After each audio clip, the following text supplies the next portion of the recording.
All right, you ready to hear about Jesus today? All right, let's talk about the Lord today. We have been in a series. In fact, this is week 4 of our series called Larger Than Life. And in this series, we are exploring the life of Noah, which, if you're familiar with Noah and where he's at in the Bible, does not take very long to cover. It's 4 chapters, Genesis 6, 7, 8, and 9. But we are diving deep into the account of Noah, this individual who, from the outside looking in, would appear to be larger than life because of how God used him. But we are looking at how possibly he encounters the same struggles that we do, and that there are many similarities in how he interacted with God and how we are able to interact with God, and in his world today and in our, or his world then and then in our world today. Thus far, we have looked at several different areas of his life. We've looked at his name and the expectation that was placed upon him. We have looked at his task and the job that he accomplished of building the ark. Last week, we looked at the quality of his workmanship and that he built something that lasted and endured. And before we dive into new territory with Noah this week, I would like to read to you 4 verses. A few of them, 3 of them, we read last week. And I just want to set the stage for where we're going this morning. We're going to start in Genesis chapter 7. I'm going to read 11 and 12, 17 and 24. It says this: in the 600th year of Noah's life, on the 17th day of the 2nd month, on that day, all the springs of the great deep burst forth, and the floodgates of the heavens were opened, and rain fell on the earth 40 days and 40 nights. Verse 17, for 40 days the flood kept coming on the earth, and the waters increased. They lifted the ark high above the earth. And now we have not read this yet. Verse 24 says, the waters flooded the earth for 150 days.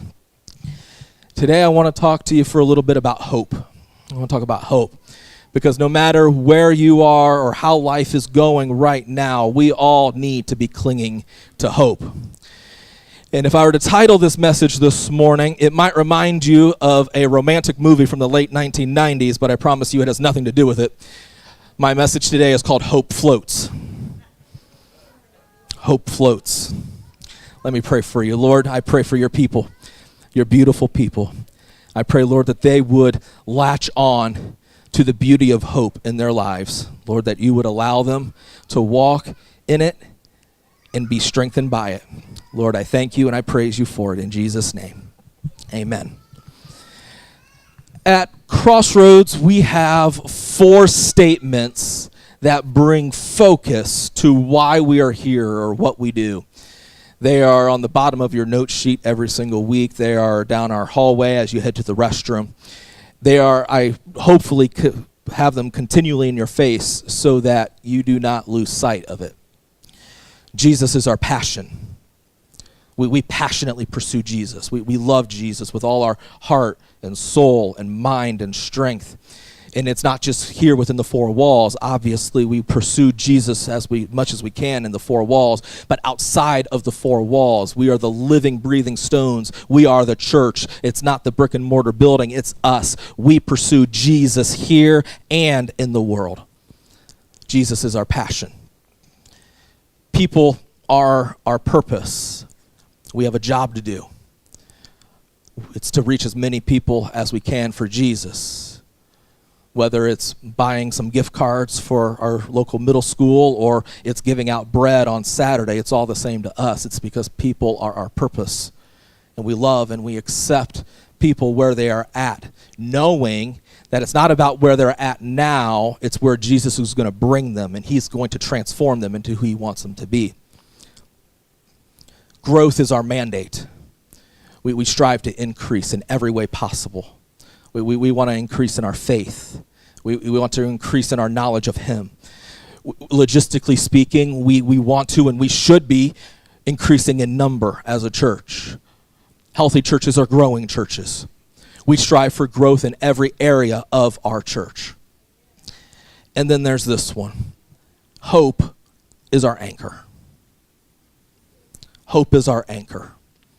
It's our hope in Jesus and his faithfulness and his goodness and his kindness and his grace and his mercy, and it keeps us from being overcome. It's our promises, or his promises of peace and of joy, and his promise of provision, his promise of companionship. He will never leave us, never forsake us. It's his promise to soon return that keeps us from drifting away. That's the whole purpose of an anchor. It's to keep the boat from drifting. In this series, we've looked at not just the ark, we've looked at and talked about several different boats, familiar ones, famous ones. We talked about the Titanic briefly.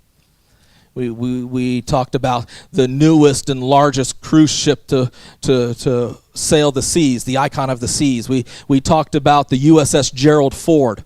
And as massive as and impressive as these ships are, there's a piece of the ship that is smaller in comparison, and significantly smaller in comparison to the ship as a whole, yet the anchor is equally impressive. That aircraft carrier, the USS Gerald Ford, has what is considered a lightweight anchor. That is a lightweight anchor. It is half the size of its predecessor, but it's still a staggering 15 tons. 30,000 pounds. The anchor of a ship, big or small, rowboat or cruise ship, the size in comparison to the ship may make it appear to be inconsequential, yet it plays a huge role in the operation of the vessel. And hope is the exact same. It may appear to be inconsequential for your life. It may be seem like a pipe dream in your life. It may seem like a fantasy in your life, but if you hold on to it and if you keep it close, it plays a huge role in the life of the believer. Because when storms come and life is flooded with trial and with tribulation, no matter how big, no matter how strong, no matter how secure your faith in Jesus is, your faith that carries you from day to day, you need a strong anchor. You need a strong anchor. There is nothing stronger than hope. Listen to the words of the author of Hebrews chapter 6. People swear by someone greater than themselves, and the oath confirms what is said and puts an end to all argument. Because God wanted to make the unchanging nature of his purpose very clear to the heirs of what was promised, he confirmed it with an oath. God did this so that by two unchangeable things, in which is it impossible for God to lie, we who take hold of the hope set before us may be greatly encouraged. We have this hope as an anchor for our souls. God's nature and his promises are a sure thing. If he said it, you can count on it, and you can keep your hope in him. But here's the thing about hope. Here's the thing. The anchor of hope, unlike the maritime anchor, it doesn't sink. It doesn't sink. Our hope is buoyant. Yeah, it keeps you close to Jesus. It keeps you from drifting, but it also keeps you above water. Our hope keeps you above water. In fact, when you cling to hope, you can't go under because hope doesn't sink. Hope floats. And you may be here this morning and it may seem like hope isn't doing its job. It may seem like there's a breach. It may seem like there's a hole. It may seem like it's taking on water and it's not affecting or keeping you afloat very well. But I want to share with you today that why I believe it is, and even if you don't see it or believe it this morning, hope is separating you, the believer, the one who trusts in Jesus, from everyone else. And it is a vital characteristic in our lives. And for the sake of this series and what we're talking about, it was also a vital role in the life of Noah. I would dare to say that the attribute of hope encapsulated his whole life for well over a century. And for the remainder of this message, we're going to look at 1 year of Noah's life that's recorded in Genesis chapter 8. And we're going to see the progression of hope that Noah went through and that we're going to go through as well. First of all, here, there's declining hope. Declining hope. Genesis 7:24, it ends the chapter. The floodwaters had flooded the earth for 150 days, and you pick up in Genesis 8:1. But God remembered Noah and all the wild animals and the livestock that were with him in the ark, and he sent a wind over the earth, and the waters receded. And the springs of the deep and the floodgates of the heavens had been closed, and the rain had stopped falling. The water receded steadily from the earth, and at the end of 150 days, the water had gone down. And on the 17th day of the 7th month, the ark came to rest on the mountains of Ararat. Normally, I would describe this as an encouraging moment for Noah, but I want to look at it from a slightly different perspective this morning. The rains that brought the flood, it's been 3.5 months since they have left. They've stopped. All the ark has done in that 3.5 months to the 7th month is drift around this giant ocean. The ark slowly and peacefully comes to rest atop Mount Ararat, exactly 5 months into their stay, the 17th day of the 7th month. They started on the 2nd month. Here's my thought. Water might be receding, and it might be going down. It's gone down at least 15 cubits because it said earlier in Genesis 7 that it raised 15 cubits or 23 feet above the tallest mountain, and at least that amount has disappeared. But when all you can see is water, how can you tell? When all you can see is water, how can you tell? The land of Mount Ararat, it's just been exposed. The ark has come to rest on it, but the footprint of the ark takes up every square inch of land that has just been exposed. Every day of the waters going down, but I also imagine so is Noah's hope.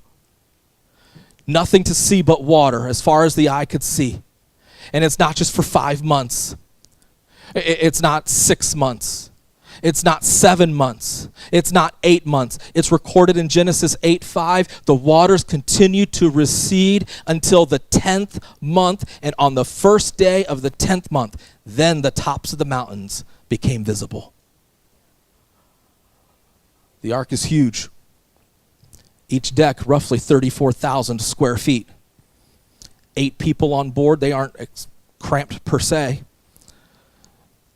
But after 9 months of living and being stuck inside of this vessel, seeing nothing but water, hearing and smelling nothing but animals, I wonder if the hope of why Noah entered the ark in the first place has been like the water outside, slowly and steadily receding within him, unable to see what God's been doing. And what takes Noah 9 months to learn is that God has been working on his behalf even when he couldn't see it. Are you in a place today where your hope is waning? Little bit by little bit. Every single day, it's just going down. The storm won't relent. It's one thing after another. One financial struggle after another. One sickness after another. One relational setback after another. If you can't see it, I promise you this morning, God is working on your behalf. He is working on your behalf. Declining hope, it's a way of life, to be perfectly honest. But we can guard against it. We can guard against it. We can guard against it by praying against it. Lord, protect my hope. Jesus, protect my hope. We can guard against it by reinforcing it. Lord, put me with people of great hope. Lord, help me to be encouraged by other people. And when I see their hope, let their hope rub off on me just a little bit. We can guard against it by using our hope. Lord, put me in situations where my hope in you pays off. Where I arrive at the other side and say, I see the victory of hope in my life. When hope is guarded against, hope floats. And you'll be able to sing a glorious anthem even when I don't see it, you're working. Even when I don't feel it, you're working. You never stop, Jesus. You never stop. You don't have to live in declining hope today.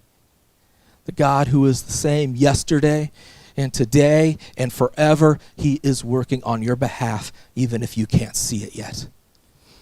The second phase or progression of hope is renewed hope.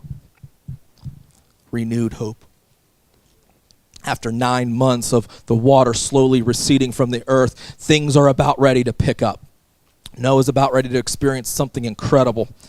The tops of the mountains are visible, but just shy of 6 weeks after that, it says in 8:6, after 40 days, Noah opened a window he had made in the ark, and he sent out a raven, and it kept flying back and forth until the water had dried up from the earth. And then he sent out a dove to see if the water had receded from the surface of the ground. But the dove could find nowhere to perch because there was water all over the surface of the earth. So it returned to Noah in the ark. He reached out his hand and took the dove back and brought it back into himself in the ark. And he waited 7 more days and again sent out the dove from the ark. When the dove returned to him in the evening, there in its beak was a freshly plucked olive leaf. And then Noah knew that the water had receded from the earth. He waited 7 more days and sent out the dove again, but this time it did not return to him. And by the first day of the first month of Noah's 601st year, the water had dried up from the earth. It took 9 months just to see the mountaintops. It took 2 months for the rest of the water to dry up. What started so slowly has now kicked into high gear. The flood waters go away almost as fast as they came. And as the waters move out, a renewed hope is birthed within Noah.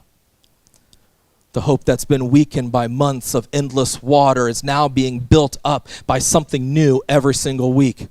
The ark is perched at the top of Ararat, but as Noah looks out the window, he sees more and more and more of the valley below. The sight of mountaintops begin to be overcome by the view of treetops. And the water goes down a little bit more, and then he gets to see the whole tree. And then he starts to see the trunk. And then he starts to see rocks on the ground and grass along the ground. Every week, something new is revealed. And as every week, hope grows within him. If declining hope is a way of life, then renewed hope is just as much of a certainty. It's just as much of a certainty if you're looking for it. You got to be looking for it because God has a way of sending moments in your way. He sent a moment my way yesterday. About 6-7 weeks ago, we jackhammered up a whole bunch of slabs and concrete over there. And we had it in some piles, and I was working out with Sam some little logistical details to get it taken away, and it took a little bit of time, and he kept me in the loop of what was going on. His brother works for a company, and they were going to come, and they were going to take it away for us and help us out with that, but there's been weather issues and storm issues, and there's availability of equipment, and it just took a little bit of time. But let me tell you, as the time kept on going, my hope was declining. Because I'm pastor of the church, I'm meant to protect the church, and that is also protecting it from eyesores. Nothing kills a church more than an eyesore. And my hope declined. But there was a moment yesterday, it was 11:29 a.m., I got a text. Hey, pastor, we're on our way. And for an hour and a half, Sam and his brother and a couple of guys that his brother works with their Bobcat and dump trailer, they took 3 different loads to the place we were taking it, and they cleared it out. And I got some renewed hope this morning, and it might seem silly to you, but it was the moment that I needed. And maybe you need to start looking for some moments. Start looking for some moments. Renewed hope is coming if you're looking for the moments. Renewal may come through a verse you read that encourages you in a season of darkness. It may come to you through a song you hear on the Joy FM, or if you just got a playlist going on your phone. It speaks directly to your circumstance. It may be a friend you bump into at Walmart. They've experienced exactly where you are, and they're able to put their arm around you, give you a hug, speak into your life. It's a moment. It's a God-ordained moment, and it's renewing your hope. Whatever it may be, you would never have seen it if you weren't looking for it. When you're looking for it, you can identify it. If you're not looking for it, you'll never see it. Hope is renewed for a reason, and it's not just to keep you above water. God doesn't want you just barely to survive. He desires you thrive. And Jesus didn't come so that you would barely make it. He came that you would have life and have it abundantly and to the full. And so he renews your hope, and he brings you closer to him. And hope floats doesn't just mean you're unsinkable. It means you'll be elevated to where he is. So be on the lookout for the opportunities in your life, because they will renew your hope, and they're all around you. Thirdly, this morning in the progression of hope, there is delayed hope. Delayed hope. We stopped in verse 13, but we only read half of it. Let me read the whole verse. By the first day of the first month of Noah's 601st year, the water had dried up from the earth. Noah then removed the covering from the ark and saw the surface of the ground was dry. Of all that we've read in Genesis chapter 8, this part here is what amazes me the most, because as I read this verse right here, the ground of the surface around him is dry. I see no reason for Noah to stay in the ark. The water's gone, the ground is dry, it's been almost a whole year. I know I'd be ready to get out. I know Mrs. Noah is ready to get out. And it may have made sense to leave when Noah opened the door, but he waited until God opened his mouth. Noah's hope of finally getting off the ark and living out the rest of his life, it's delayed. It's delayed for not just a few hours. It's not just for a couple days or a couple weeks. It's delayed for another month and 27 days. It says in 14 through 17, by the 27th day of the second month, the earth was completely dry. Then God said to Noah, come out of the ark, you and your wife, you and your sons and their wives. Bring every kind of animal, living creatures. You can read the rest of that with you later. This morning, it's always a battle resisting what you can do until you've been released to. Resisting what you can do, what you're able to, what makes sense to do until you've been released to. It's a battle. Delayed hope means more waiting. And the key to waiting correctly is not to act when it makes sense or when I'm ready to, but to move only when God says to. I've read this account of Noah so many times over the past few weeks. So many times, and I must admit I was baffled as to the reason for the delay. I was baffled. I didn't get the extra month and 27 days. And then Friday night I was kind of writing this and I saw something different. I saw something new. Verse 13 says, Noah saw the surface of the ground was dry. And then 1 month, 27 days later, verse 14, it says the entire earth was dry. If it looks good where Noah is, the water is gone, the ground is dry, but God is concerned where everyone else is and the rest of the planet. There were places that needed more time. And if your hope has been delayed today, it may be delayed for no reason that you can see whatsoever. But it may have nothing to do with where you're at or what you're doing. The delay may be for something, someplace, or someone completely outside your field of vision. And all that may be ready on your end, but there's something or someone or somewhere, and they need some more time. So God says, wait. And the delay isn't a denial. The delay is more preparation. Jesus gave us something to hope for in John 14. He says, don't let your heart be troubled. You believe in God. Believe also in me. If I go there in my Father's house, there's many mansions. I go there to prepare a place for you. If it were not so, I would not have told you that. I'm going there, and I'm going to come back to bring you back there with me. And I don't know about you, but I'm ready for him to come back. I'm ready to see what Jesus has prepared. I'm ready to go and spend some time with Jesus. But that hope is still in the delayed phase. But the delay isn't a denial of his promise. The delay is a validation of his preparation. That there is still work to be done. Either heaven isn't ready for us or the earth isn't ready for him. And so we continue to wait. We continue to hope. We continue to trust in the infallible promises of Jesus. Continue to trust this morning. The delay is not a denial. It's more preparation. You might see all that there is to see, but there might be something just outside the field of view, and he's still working on it on your behalf. And there will be a day that we'll finally experience the final progression. It's this right here. Revealed hope. Revealed hope. The last two verses I want to read to you this morning. So Noah came out together with his sons and his wife and his sons' wives, and all the animals and all the creatures that move along the ground and the birds and everything that moves along the land came out of the ark, one kind after another. Which was probably really smart to make sure some lion didn't make something else extinct. After 1 year and 10 days trapped inside the ark, Noah and his family, they finally disembark. It's hope that's been revealed. It's the moment his vocabulary changes. For so many years, he's been saying, I hope. He was saying, I hope I finish when he was building the ark. He was saying, I hope this pays off when everyone was making fun of him. He says, I hope I survive when he's in the middle of the flood. But now he can say, I have. Noah starts saying things he's never said before.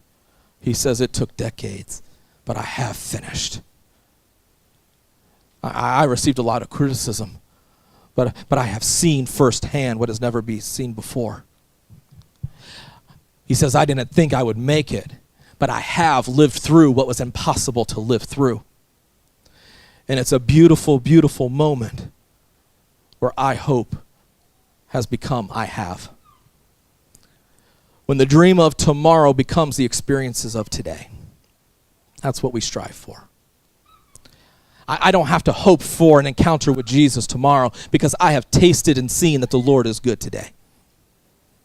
I don't have to hope in his mercy in my life tomorrow because I've received his mercy. They are new every morning. I don't hope for help today because I have received a helper and an advocate and a comforter who is with me and at my side, and he helps me navigate this disconcerting world. I have experienced firsthand revealed hope and what that means. And what Paul tried to express to the Roman church in Romans chapter 5. I didn't put it on the screen. You'll just have to jot it down. Verse 5. And this hope will not lead to disappointment, for we know how dearly God loves us because he has given us the Holy Spirit to fill our hearts with his love. This morning we want to make sure to make it through the progression of hope. The progress of hope in our lives. We want to go through it, and we want to go through it well. We don't want to be stuck in any given area. We don't want to be stuck in declining hope. We don't want to be stuck in renewed hope, as great as what that is. We definitely don't want to be stuck in delayed hope. We want to arrive right here at revealed hope. But to arrive at revealed hope, you must remain connected to genuine hope. And genuine hope is in Jesus, and anything else is counterfeit. I worked as a teller in a bank for many years, and there was nothing worse than telling somebody who brought in their money that it was fake and that they weren't getting it back either. that was even the hard part. They'd be like, oh, I'm giving it back, like they're going to try it somewhere else. No, we got to confiscate that. Nothing worse than that. If your hope is in anything else other than Jesus, it's counterfeit. And you need to give it up this morning. You need to give it up this morning because it may appear okay. It's subtle. The counterfeit isn't overt. It's a good counterfeit, probably. It appears like something real. It feels like something real. It may pass off as something real. It may be fulfilling. It may be sustaining for a little while. The money you're putting your hope in, the politics you're putting your hope in, the relationships you're putting your hope in, it all seems real and worthwhile. and you're putting way too much pressure on them for your peace and your joy and your happiness. You need to give up the counterfeit this morning and put your hope back in the one who is larger than life, Jesus. He is an anchor that will hold you in place without pulling you down. And if you need hope this morning, if you need hope today, I speculate you need one of two things. You either need Jesus or you need to be reminded of what he's done. And so with that, I would like to ask you to bow your head and close your eyes this morning.